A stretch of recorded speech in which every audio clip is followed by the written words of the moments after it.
Hello, my name is Alex Wenstrup, and this is my hopper. My hopper began as sort of the last sketch that I had to do for the sketching assignment we did at the beginning of the year. We had to sketch 5 hoppers, and the one that I ended up going with was actually the last one, sort of while I was running out of ideas, sort of just the one last thing I had to jot down on paper. The bio inspiration for my hopper was sort of the knee hip locking mechanism for the frog hopper, and sort of these doors which fold in right here, sort of attached together like the knee and the hip, and they'll eventually sort of slip apart to make the hopper jump. My sketch model actually went super well for this hopper. With the parts that we had, I was able to build like a functioning jumping prototype of my hopper just out of cardboard, which was really great. When we moved to fiberboard, however, there were some things that I had done in cardboard that I couldn't replicate.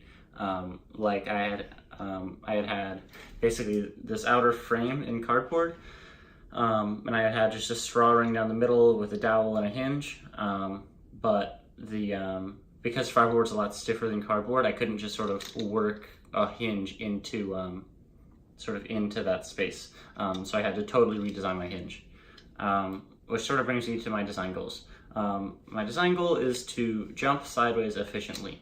The sideways part I've gotten down sort of just by luck almost. So this is a symmetrical hopper, which may make it a little confusing how it jumps sideways. Basically, I have the rubber tubing on one side of the hopper. This is a full thickness rubber tubing, whereas this, I just cut a piece of rubber tubing down the middle, so this is half thickness, half the K value. So this door actually just jumps with a lot more force, propelling the hopper this way. So it jumps sideways, which is great. The other thing I wanted to do is make it jump efficiently. There are two sort of ways I'm going about making my hopper jump efficiently. The first way is to jump more sideways than up, because the higher I jump, the more energy I'm wasting on sort of upward movement, which I don't really need to be doing. Fortunately, I actually got the ratio of rubber tubing thicknesses right the first time, so it's jumping more than twice as far in the X direction as it is the Y direction, which is a level of efficiency I'm satisfied with. The efficiency I'm trying to work on for my next iteration of the hopper, for my final iteration of the hopper, is sort of tolerances. You can hear, even just sort of as I hold my hopper, it shakes around a little bit. When I totally redesigned my hinge, I built it with a lot of built-in tolerances. This is even the second version. It was even looser the first time I built it. And so I've been working on sort of tightening those to a point where I'm not having nearly as much sort of rattling around. You can even see it at this point, which isn't great. So I'm trying to sort of make these holes smaller, make a lot of the pieces a lot closer together for my final version of the hopper, so that I have less rattling, less energy lost to just sort of vibration. So that's one thing I'm working on.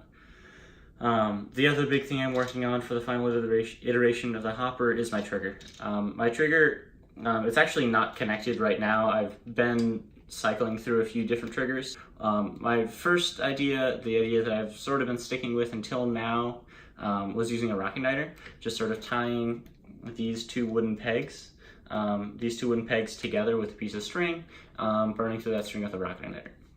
Pretty simple, pretty straightforward. The one challenge of that being, where do I mount the capacitor in the rocket igniter? I could, drill 2 holes in here, zip tie the capacitor, figure that out. It wouldn't be too difficult. That may be what I end up doing. Another thing I realized more recently is I could actually probably use a suction cup for this. Because the top of the fiberboard is really smooth, the bottom isn't, so you couldn't put a suction cup on it, but the top is really smooth.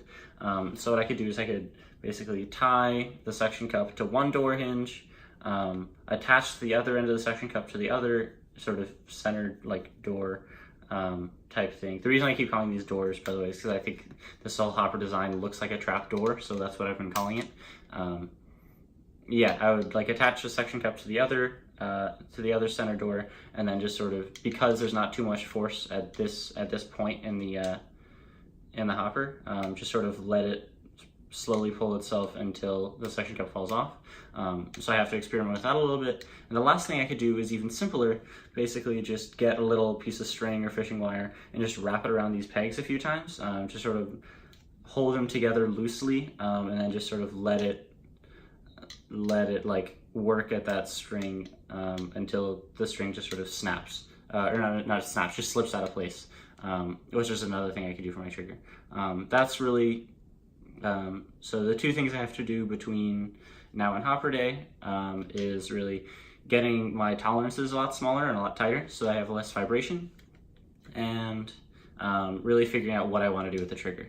I feel like I have plenty of options. The hopper lends itself to a variety of triggers, which is nice. But those are really the things I have to work out. So yeah, that concludes my hopper video. Thank you very much.